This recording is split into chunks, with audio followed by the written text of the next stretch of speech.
Welcome to New Possibilities. I speak truth to power without fear. So for this video, I'm going to do a music review.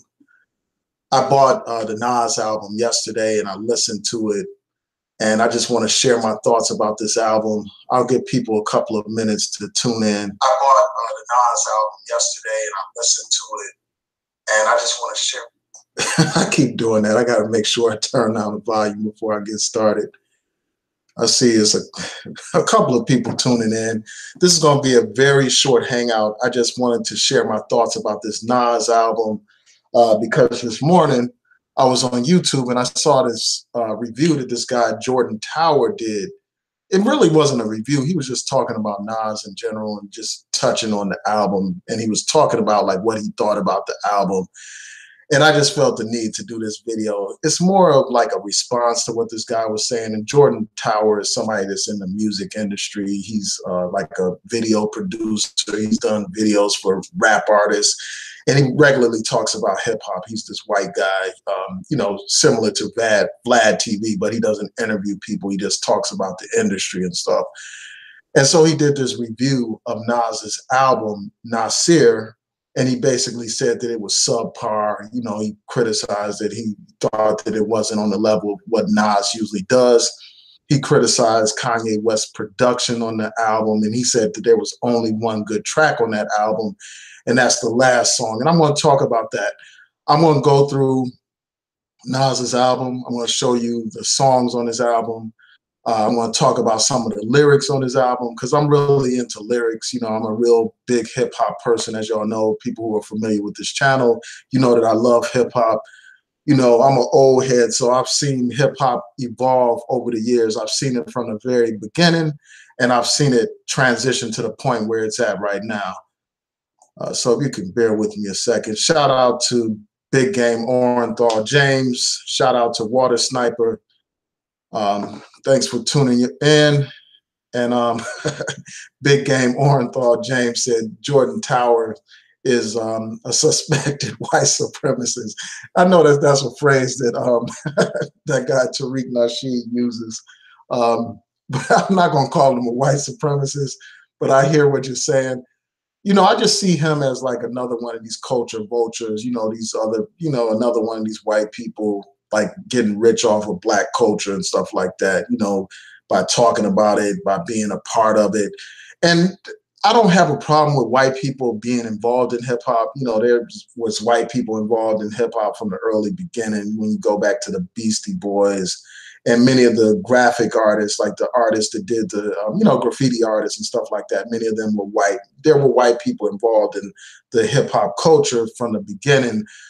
But let's not get it twisted. I mean, like Lord Jamal, always points out, these people are guests in the house of hip hop. This thing is founded by black people.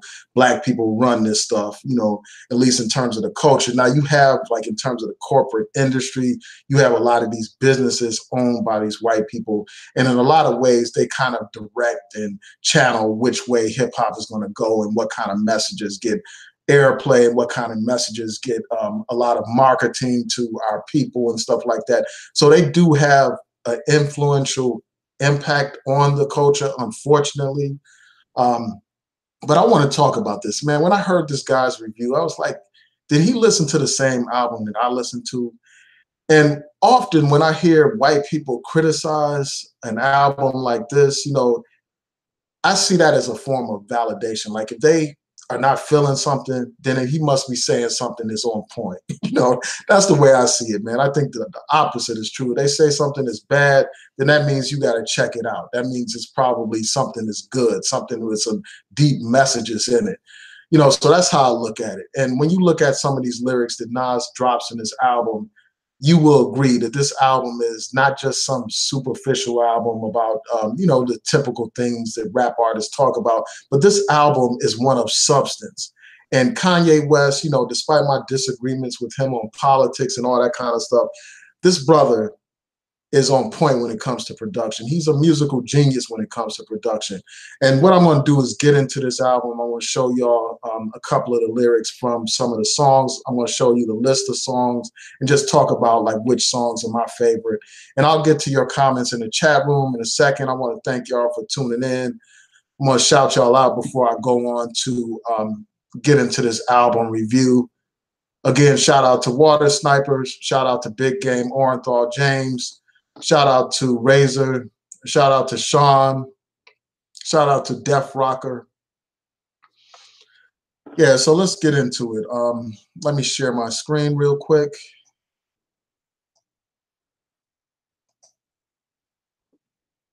One second, just bear with me a second.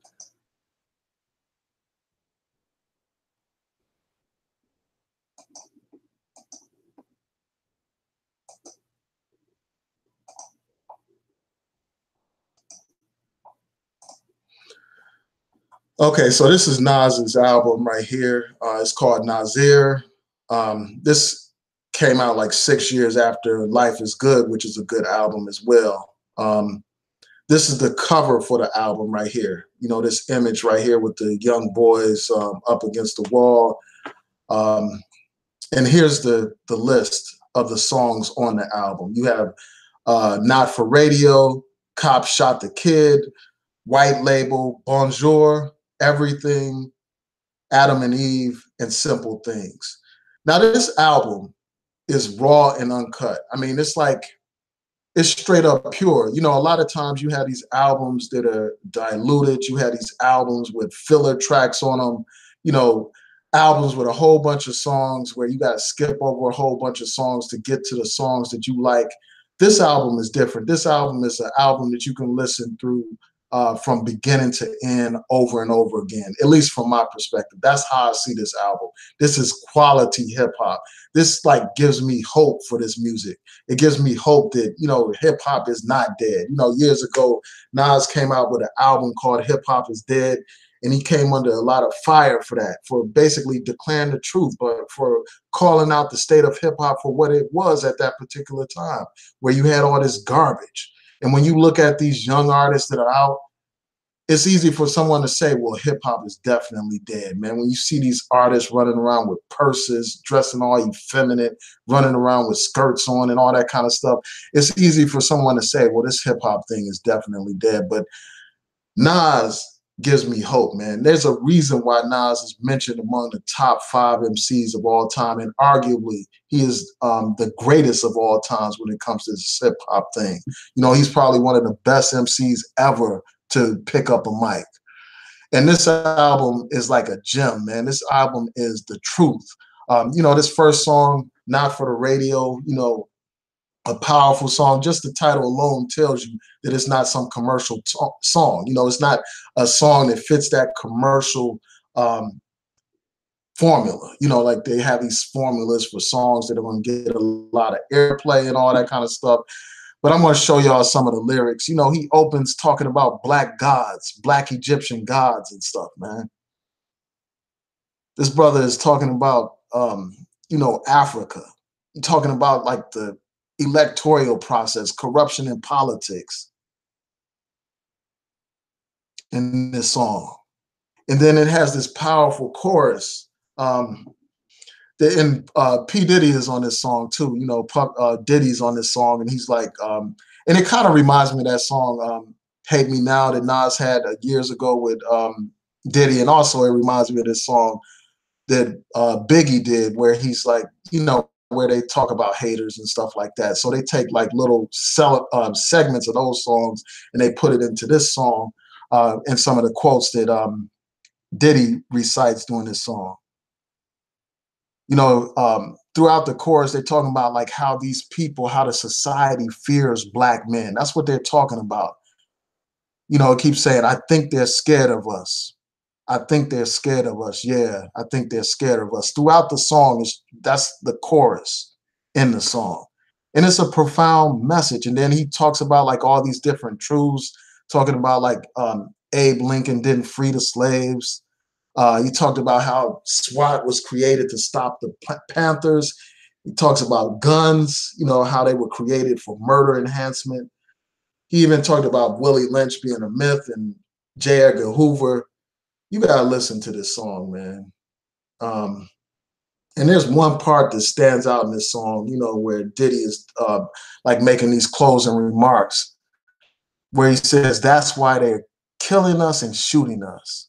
You know, talking about how they're scared of black people. They are fearful of the black man. You know, they fear us. They think that we're inherently dangerous.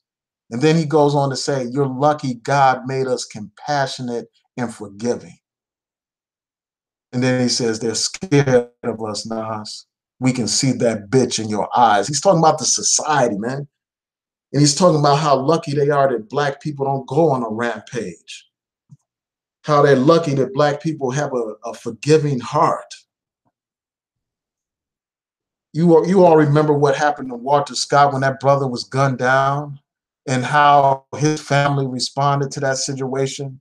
They were forgiving, which I can't understand how someone could be that forgiving. And even when we saw the situation in South Carolina where Dylan Roof went in that church and killed those 9 innocent people while they were praying, the families prayed for his forgiveness.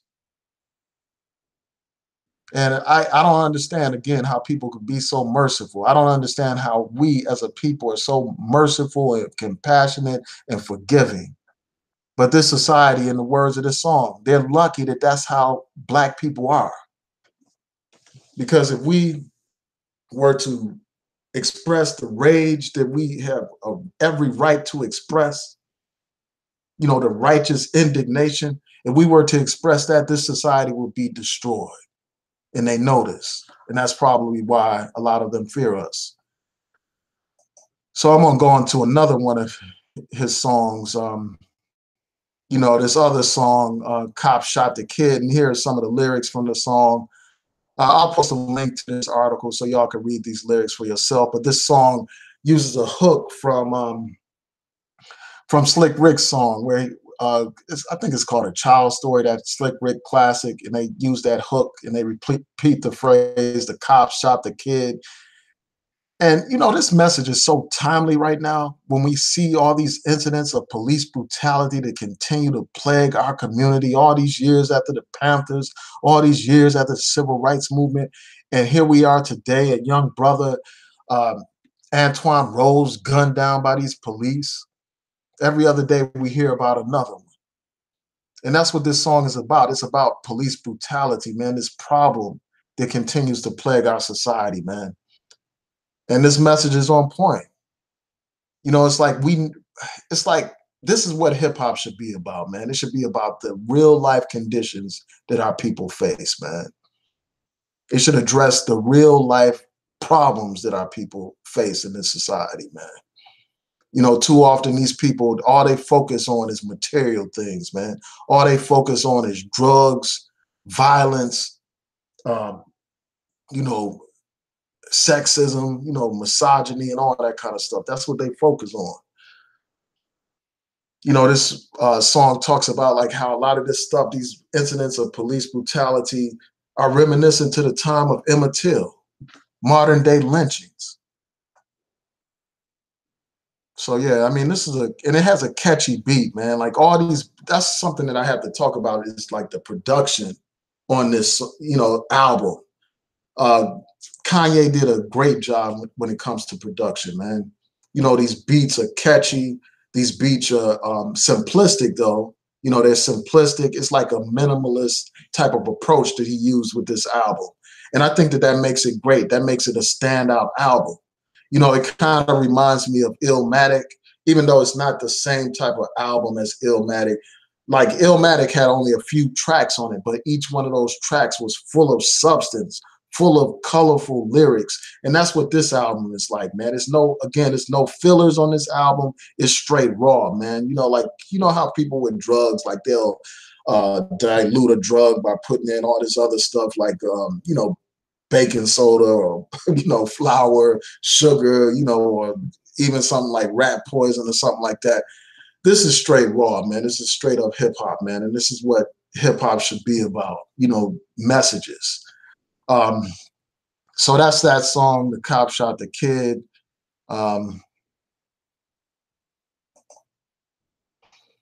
You have White Label on here, a great song. I like this song, Bonjour.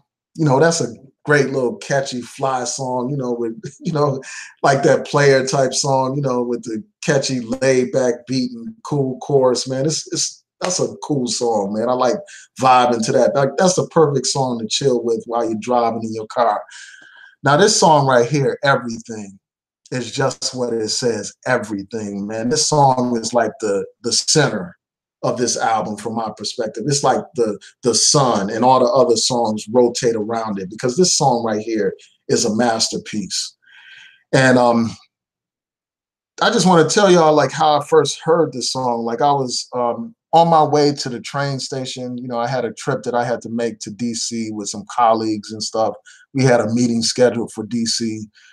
And so I had, you know, I was in my car listening to Pandora, listening to the Nas channel and stuff like that. And this song came on. And this song is like one of the most moving songs that I've heard in a long time, man. This song moved my spirit, man, when I heard this joint, man. And it actually, like, you know, it actually moved me to the point where like my eyes started to water, man, just listening to these lyrics, man. It was just like that kind of song. And rarely have I ever been moved by any kind of song at all, like to that extent, where I'm like, wow, man, this is a mind-blowing song.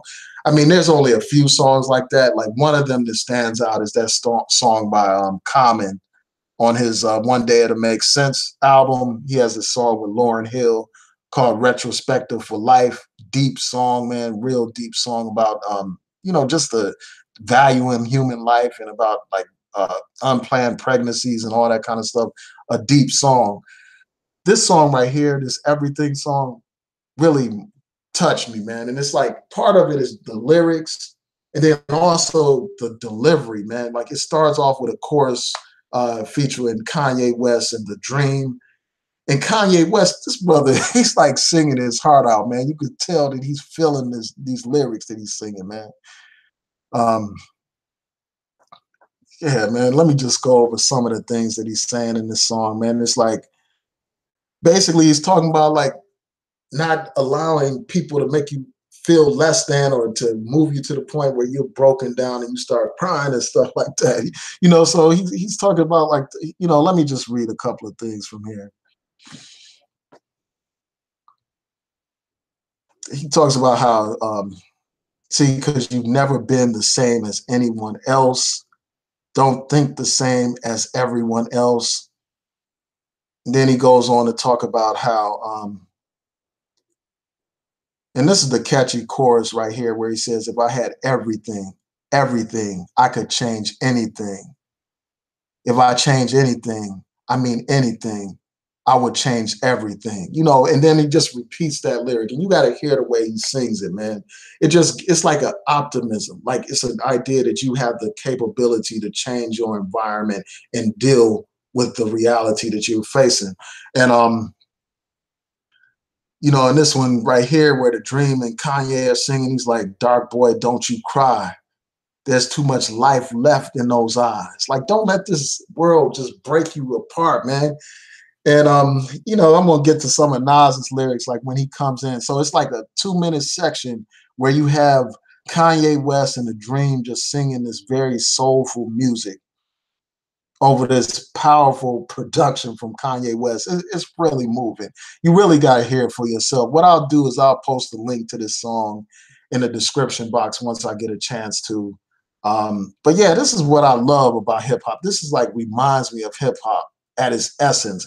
And I noticed like when I was looking at the actual YouTube video, and again, I'll post a link to it in the description box. I looked through the comment section, and a lot of people were comparing this song to Kanye West's 808 and Heartbreak. You know, they compared it to that because, I mean, that album had some real moving songs on it as well. I mean, a lot of people didn't like it because it had him singing a lot, but he had some real deep songs on there, you know, about love and heartbreak, man. Like that song, Say You Will. That's like one of my favorite songs from Kanye. You know, where, I mean, it's like his stuff is soulful. I mean, that's one of the things that Jay-Z talked about, like with Kanye West. It's like very soulful music. And that's something that's missing in hip hop, man. Hip hop is missing its soul, man. You know, these people talk about very superficial things all the time in hip hop. And that's what's destroying it, man. you know, like this verse from Nas where he's talking about how the media slings mud and we use it to build huts. Like use the, you know, the negativity to build on it and create something positive out of it, man. It's just something else, man. If I'm not mistaken, this is the song. I think he touches on let me see. Hold on one second, y'all. Bear with me. Yeah, he talks about Starbucks in this song.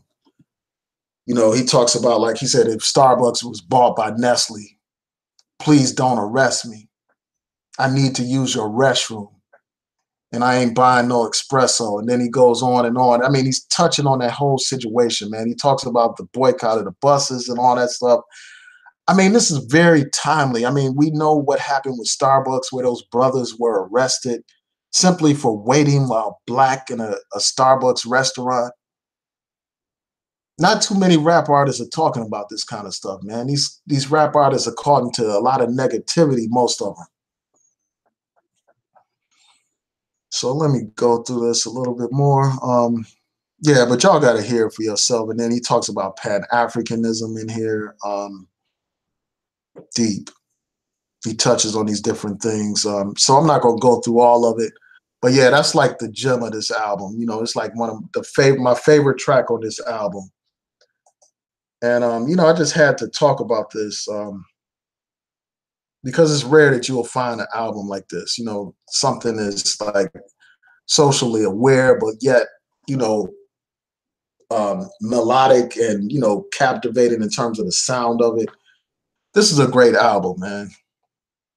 And I know some people who aren't into hip hop, they may not know what's going on right now, but yeah, I'm just doing this review of this Nasir album, you know, produced by Kanye West.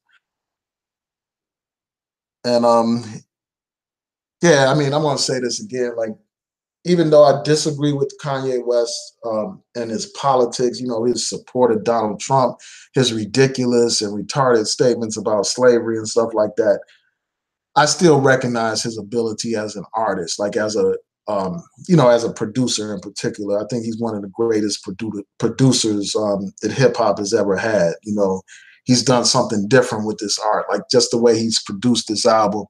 And that very first track that I was talking about, Not For The Radio, it has some real powerful, it has, the music to it is powerful. It's like royal music. It's like, it sounds like music of royalty, you know, like when you think of like medieval kings and queens and all that kind of stuff. That's what the music from that Not For Radio reminds me of. And everything, like one of my friends on Facebook said, like for that song, Everything, and I'll talk about that real quick before I get into this next song. That song, Everything, has like an angelic type of sound to it, like this brother was saying on Facebook. I mean, that's how powerful a moving that song is, man. It's almost like, it's like hip hop. It's similar, not in terms of the message, but in terms of the impact that it has. It's like, it's similar to like a gospel type of song. That's what kind of level it is on me. You know how gospel will move people, move your spirit, man. That's how that song is for me, man. But yeah, this Adam and Eve, I like the hook on that song. You know, Kanye West, you know, has a nice hook on there. Him and I think it's, yeah, The Dream. Actually, it's The Dream. Yeah, and the Dream is great on this album, man. I think his vocals are great on this album. Like they suit the rhythm and the instrumentals on this album very well. And it goes right along with Nas's sound for this album. But yeah, this is a great song. I like the hook. I'm not going to go into the lyrics on this song too much. In the last song, Simple Things,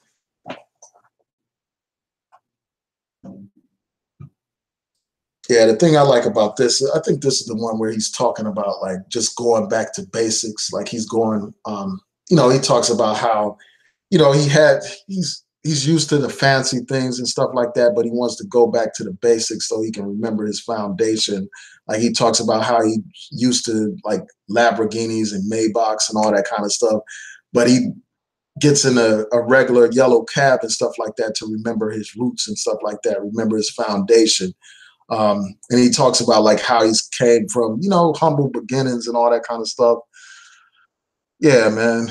If I'm not mistaken, that's, let me see.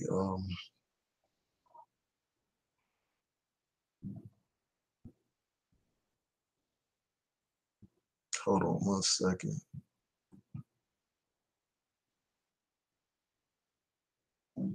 Yeah, and he talks about like this whole thing about production. You know, people often talking about him, you know, not picking right beats and stuff. Um,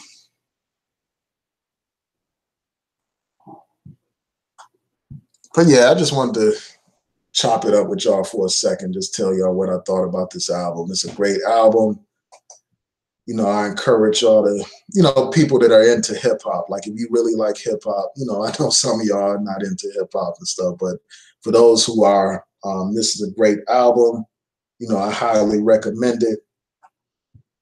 I would play some of the tracks, but I don't want to have to deal with copyright issues or any of that stuff. But yeah, let me see what y'all are saying, and then I'll close out. But I want to thank y'all for tuning in. Um,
I lost my signal for a second, so y'all got to bear with me. I'm going to get the comments back up.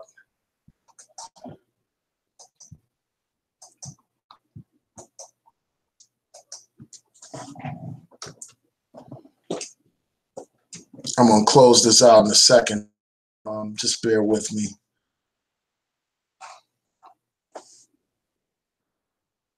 I got to get my internet figured out because it keeps going out.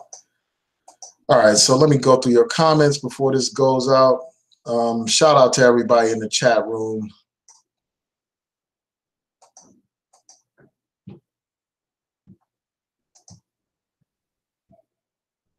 So Sean said the album is good, but not on that level. I didn't like Kanye's verses, and his production was stellar, not mind-blowing.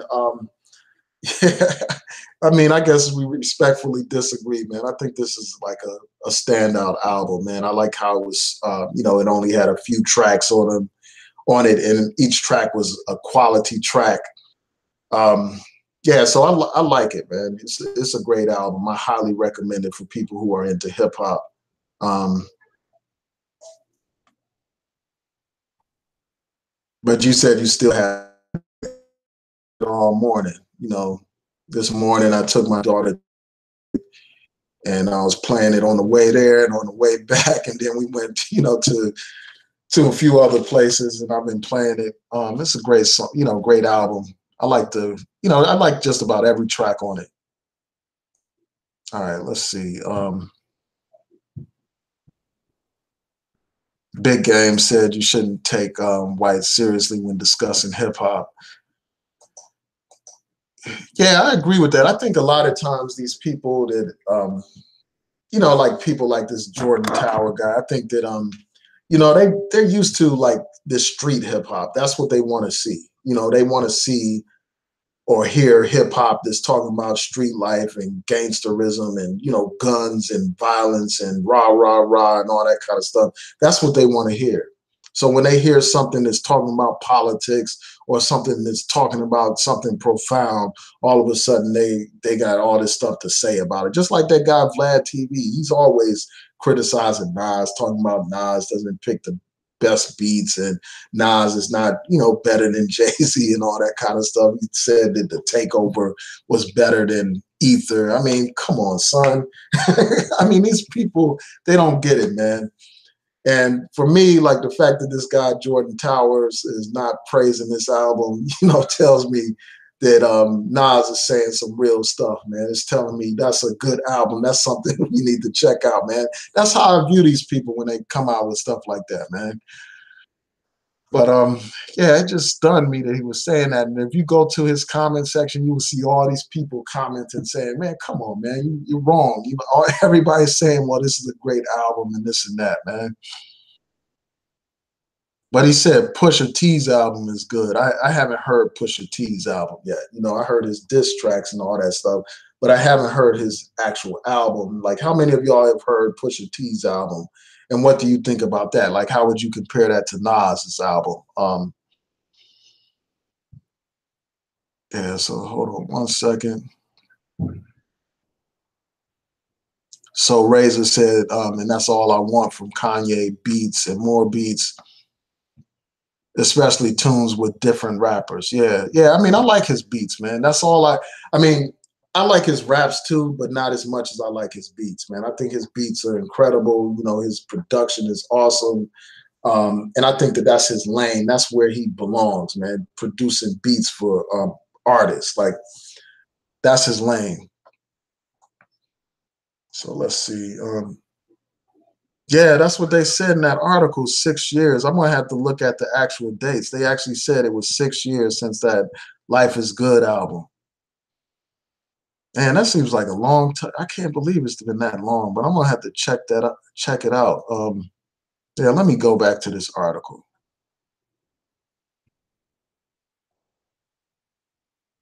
Yeah, let's see. I'm just looking at the article. I'm not sharing my screen right now. I'm just going back to the article. Where did I see that? Yeah, it says 6 years after Life is Good. 6 years. Yeah, it's unbelievable. It's been that long. 6 years, man. Seemed like it was only yesterday he came out with Life is Good.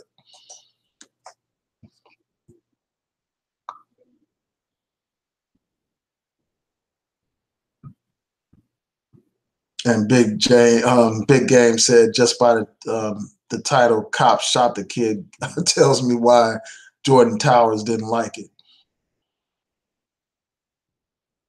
I got Colin said I got the whole summer of Kanye in rotation.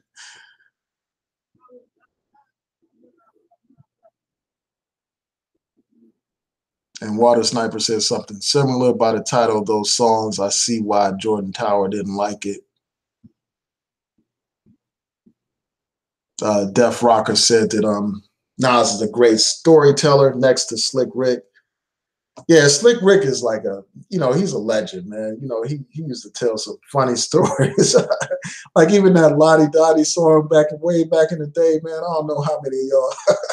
That's probably before most of y'all time. Y'all probably weren't even born around then. But he's a great storyteller.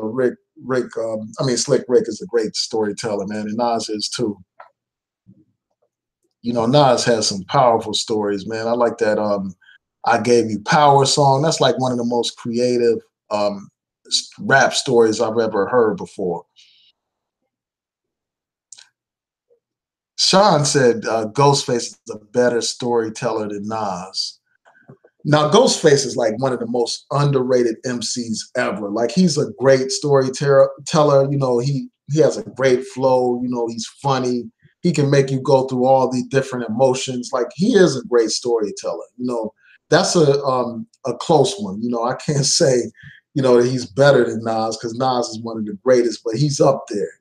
He's in the same league as a Nas because his storytelling skills are impeccable, man. Like, if you listen to his albums, like over the years and even his recent stuff, man, he paints vivid pictures. It's like you're watching a movie when you listen to Ghostface. So, I mean, I think that that's a great point about him being a great storyteller, without a doubt. Def Rocker says he's not a storyteller. I disagree, man. He is a storyteller, man. You got to listen to those, many of his songs, man. Listen to that. He has a song, he has an album that I've sampled for my I Declare War channel. He has a song called I Declare War. On that album, he has some great storytelling songs on there. He has another album. He has so many albums with great stories on them, man. I don't know how you could say he's not a storyteller. Shout out to TJ for your donation. I truly appreciate it. Yes, I follow hip hop. I'm a big fan of hip hop. I don't really listen to these young guys like that, like these, like the artist that died, a few days ago. X. I don't listen to him like that. I've never heard a single one of his songs. I checked out that guy 6ix9ine, that people were talking about for a minute, just to see what the hype was about. But I don't really listen to these young guys too much like that. But I am a big hip hop fan. I like, the classics. I'm really into like people like, Black Thought from the Roots and Nas and, Most Def and all that kind of stuff. Common. That's the kind of hip hop I really follow. Like, and one of my favorite MCs is MF Doom. So that gives y'all an idea of the kind of hip hop that I listen to. But I also listen to like, regular hip hop. Like I'll listen to somebody like Game, somebody like 50 Cent every now and then, his old stuff, his first album.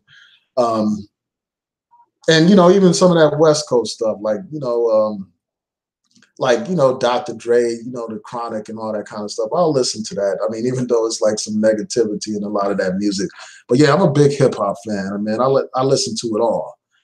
Shout out to Big Game. Thank you for your donation. You say that blacks are only compassionate for for whites. I mean, you would think that when you look at the violence that plagues our communities, man, you would think that. And I think that that's a profound point, man, unfortunately. So Sean said lead poison is dope, still playing it to this day. I'm not familiar with that. I'm going to have to look that up.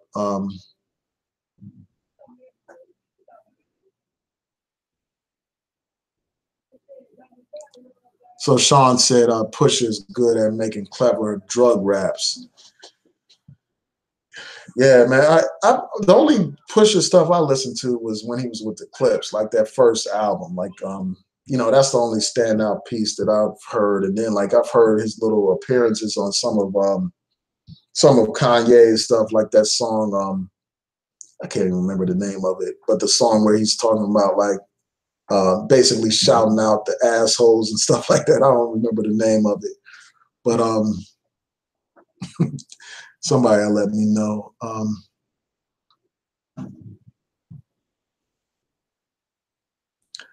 Yeah, but oh, okay. So Sean said Daytona is a little better than Nasir. I'm gonna have to listen to Daytona. I'm gonna check that out online first. If it's fire like that, I may purchase it. But my whole thing is, man, with Pusha T, it's like, why are you still rapping about drugs, man? You know what I'm saying? Like, I mean, he probably sold drugs like a very long time ago, but it comes a point where you got to evolve. Like, why are you stuck on talking about drug dealing and glorifying that, man? Jay-Z was involved in drugs. He's moved on, and now he produces and puts out hip hop of substance where he's talking about different things, talking about grown man stuff instead of things that are destructive to the community. That's my only problem with Pusha T. I mean, he's a good MC without a doubt. Like just listening to those rhymes that he had going at Drake and all that kind of stuff. But his message is limited, man. It's like, I don't know how old he is. Like he's probably in his later 30s or early 40s or something. It's like, why are you still talking that street stuff, man? That dope boy stuff, man. He's probably so far removed from that lifestyle at this point. It's like, why even talk about that stuff? Talk about real life stuff that you actually experiencing now. That's my only issue with Pusha T, man. Yeah, Slick Rick is funny, man. I remember cracking up back in the day to that Lottie Dottie song. Even though, like, that's, it's not politically correct or anything, but he used to be funny. I mean, he told great stories, man.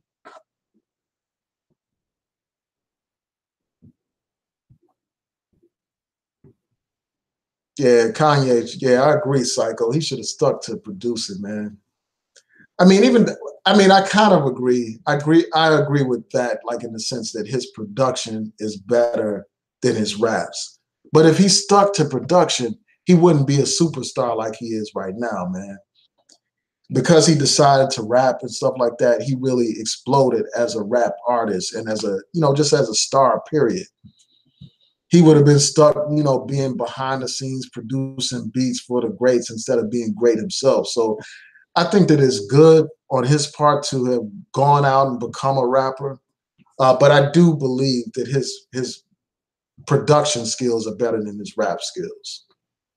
Um, and he's produced some great albums, like his own products. And I don't know how much of it is ghost written or whatever, but I mean, he's produced some great hip hop albums for, that he's done himself. Like, his early stuff, I liked his uh, Beautiful Twisted Fantasy. I mean, I may be messing that title up, but that's like a musical masterpiece, man.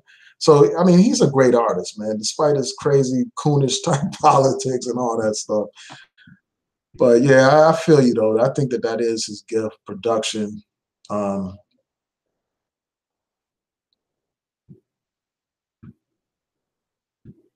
yeah, somebody checked me on that. Like I made a comment on one of these hip hop videos about MF Doom, and they were like all caps. Like they made a big deal about it. He actually has a song called All Caps and stuff. Um, but yeah, he's one of my favorite, man. His rhymes are so clever and witty and stuff like that. He uses like all these, he flows on so many different levels. Like a lot of artists, like they'll only have their last word rhyme with the next last word to the next sentence. But he has like multi-layered type of rhymes, man. That brother's on a whole nother level, man. And he's like one of those greats that will be appreciated well after the fact, man. Like, later on they'll be appreciating him just like, people appreciate like a masterpiece, like the works of Basquiat.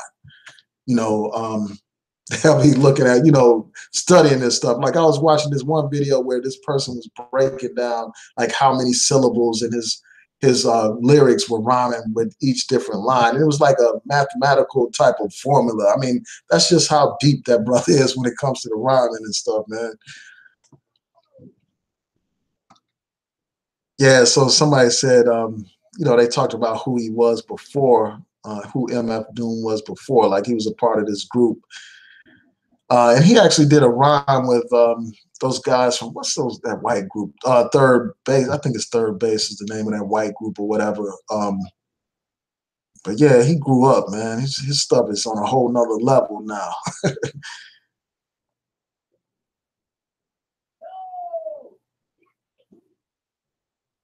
All right, let me show this. Somehow this stuff, yeah, it doesn't want to show comments for some reason. Yeah, I heard about that big game. I heard that Malice got into being a Christian rapper and stuff like that. I saw like a documentary that was on Netflix, and I also heard him on Vlad TV talking about like how he just stopped rapping.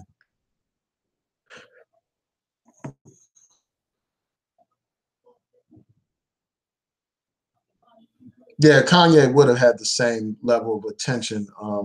I mean, he was still received the same amount of money, but not the same amount of attention. I agree with that. Like he wouldn't have been as big as he is now. Just like somebody like Just Blaze. I mean, Just Blaze is a great producer or whatever, but he's not nowhere near as high profile as a Kanye West.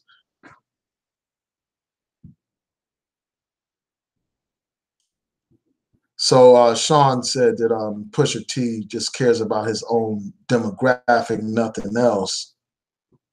So you know his fan base likes that coke music, you know, that dope man music and stuff.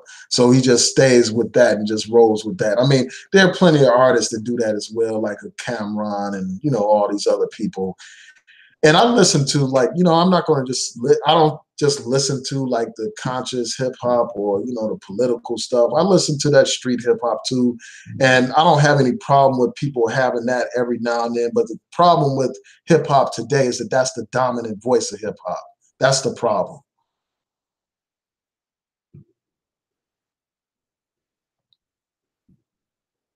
Yeah, I remember that line. I like that joint, man.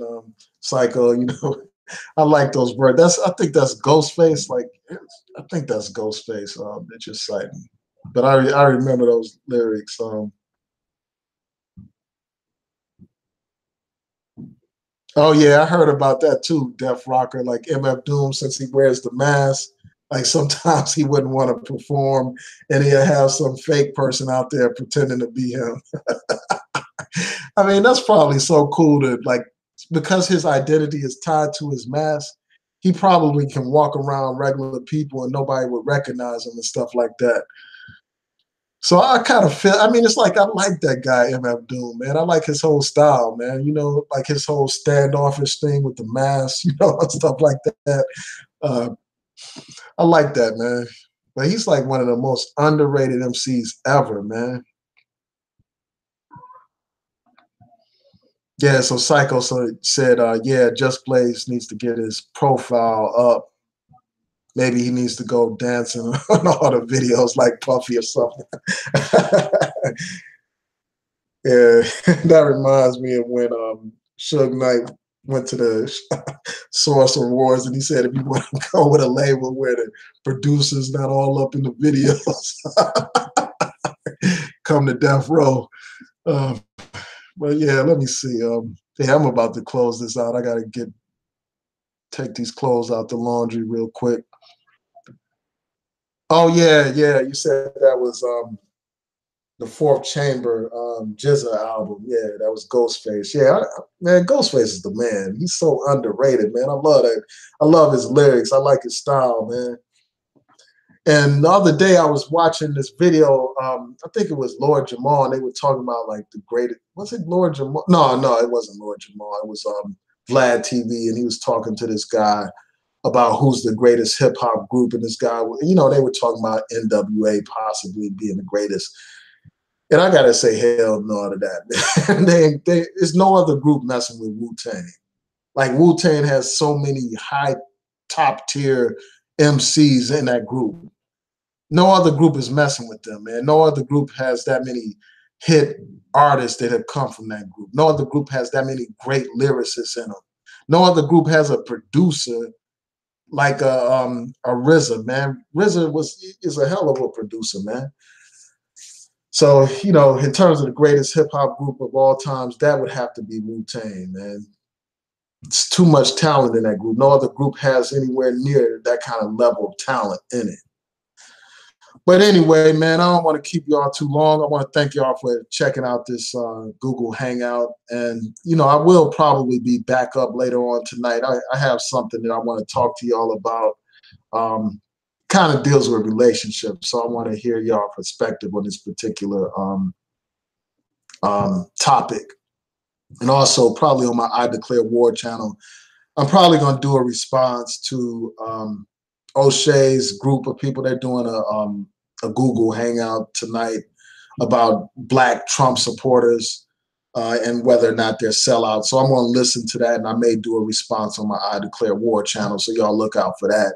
And I plan to eventually get to doing that expose on this Candace Owens coon on my I Declare War channel. So y'all look out for that. So with that, I'm going to say peace and blessings to each and every one of you. I want to thank y'all for tuning in. Peace.